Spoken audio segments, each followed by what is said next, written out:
2022 is going to be packed with superhero movies from both Marvel and DC Comics.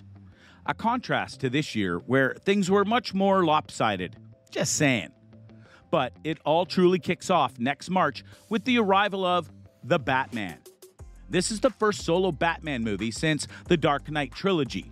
Batman vs. Superman was a Trinity movie at its core, and it'll feature the debut of the newest Batman in Robert Pattinson. But while we've gotten a few good looks at the film, what do we really know and know to expect? Allow us to show you the Batman top 7 things you need to know. How am I part of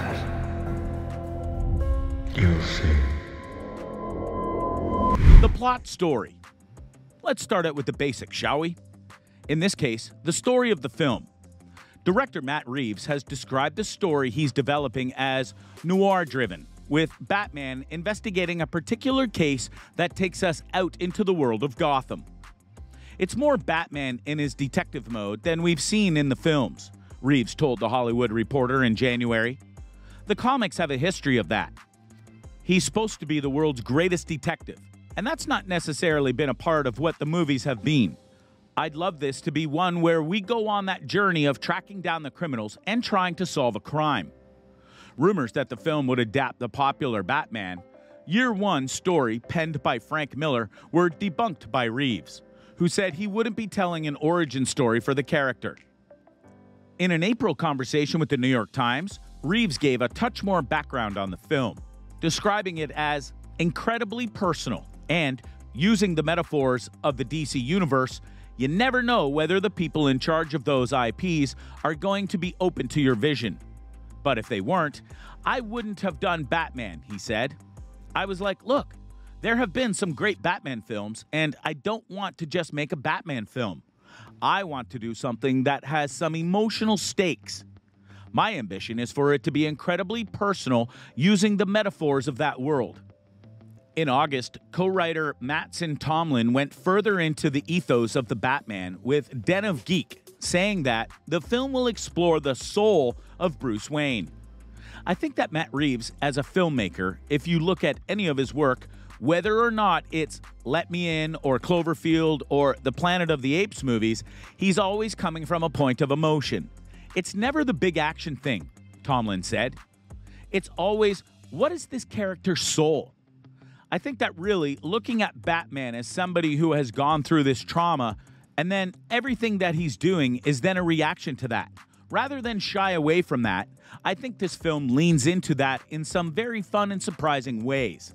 I think that's all I can say without getting yelled at. What are you allowed to say about the Batman? Nothing. Visuals. In a July interview with Collider, the Batman cinematographer Greg Fraser offered some clues about how far the film will go in embracing the Dark Knight's, well, darker side. It's a good question, and it's a question we ask ourselves, he said of the visual tone for the film.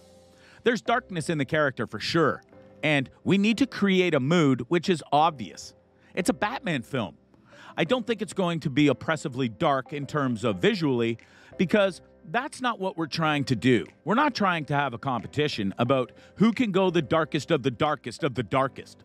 We're trying to create intrigue. I love the way some of the comics look. You can see relatively quite clearly in those graphic novels. Given how we've seen a few trailers now, we can tell that the film will definitely have a look that's special compared to the other films featuring Batman. But how gripping it'll be remains to be seen. What is the price for your blind eye? Modern versions of classic characters. Obviously, we're going to see some new takes on the characters we all know and love. According to the Batman's Commissioner Gordon, Jeffrey Wright, this upcoming film will bring that mythos into a new modern era. My take is, the way I explain what we're doing is, like with any film, we're working together to create a mood, to create an idea, a setting, a tone, Wright told The Hollywood Reporter. This is the next evolution since 1939, when these stories began. Though some modern versions are already being praised. Wright indicated that one way in which this Batman is distinct from others is in his ride. I read the script for the Batmobile and I was like, yeah, that's it, he said. Bruce Wayne created the most badass muscle car you could imagine, but it's grounded in Gotham. It's grounded in Americana. Zoe Kravitz will play Selina Kyle in the film, and she's already noted that her character is more of a fighter for the people in a way that Batman isn't at the start of the film. So there's a lot that is going on here, no doubt. Whoa, take it easy, sweetheart. Hear everything they say, ain't you? The Penguin. The Batman is going big on some of its casting, which was proven when it was revealed that Colin Farrell would be portraying Oswald Cobblepot, aka the Penguin. Don't expect a big role for Farrell to play in the film, though, as the actor himself indicated to GMA News that he doesn't have much to do in the movie. I had only stated it, and I can't wait to get back, said Farrell. The creation of it, the aesthetic of the character, has been fun, and I really am so excited to get back and explore it. And I haven't got that much to do. I have a certain amount in the film. I am not all over it by any means, but there are a couple of some tasty scenes I have in it, and my creation and I can't wait to get back. On the Happy, Sad, Confused podcast, he clarified, I'm only in it for 5 or 6 scenes, so I can't wait to see the film because it won't be ruined by my presence. Really, it's a freebie to me. I'll get a little bit uncomfortable for the fucking 9 minutes I have, and then the rest of it, I cannot wait to see how he, Reeves, brought this world to life. The irony, though, is that despite having a small role in the movie, certain reports are stating that Farrell's Penguin might be getting a TV series set within the realm of the movie on HBO Max.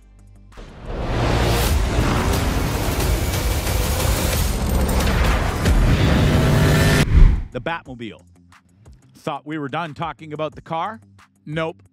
Director Matt Reeves revealed the first look at the new Batmobile in March 2020 via a series of photos posted on Twitter. The version of the iconic Batmobile making its debut in the Batman looks to be a more grounded spin on the car than previous films have offered, looking more like a souped-up muscle car than the military transport or futuristic jet car of past films. And in trailers, well, let's just say it looks really good. And it's going to be fun seeing it in action, okay?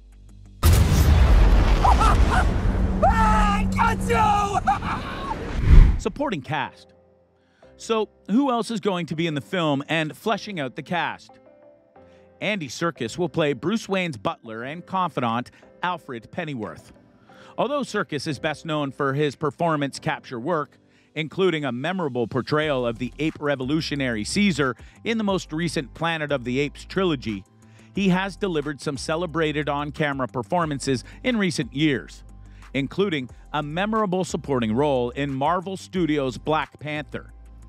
Reeves directed Serkis in the final 2 Planet of the Apes films.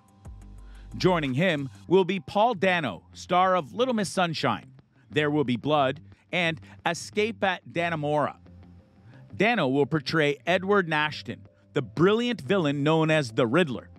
His character is the catalyst for many things in the movie, and we don't know much about his portrayal outside of the fact that he has a fascination with the Batman that is beyond what Gotham has seen before.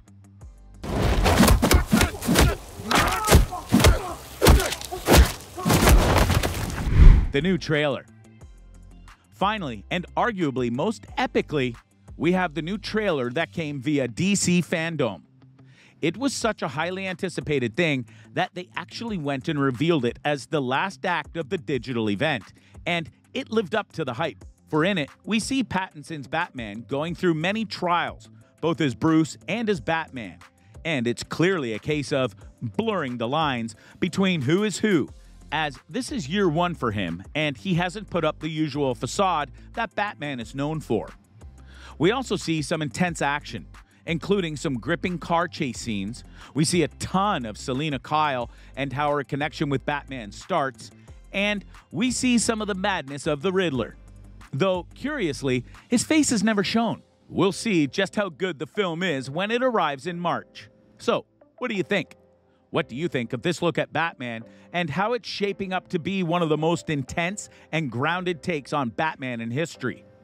Do you feel that this raw vengeance approach to the character is going to help things along when the time comes?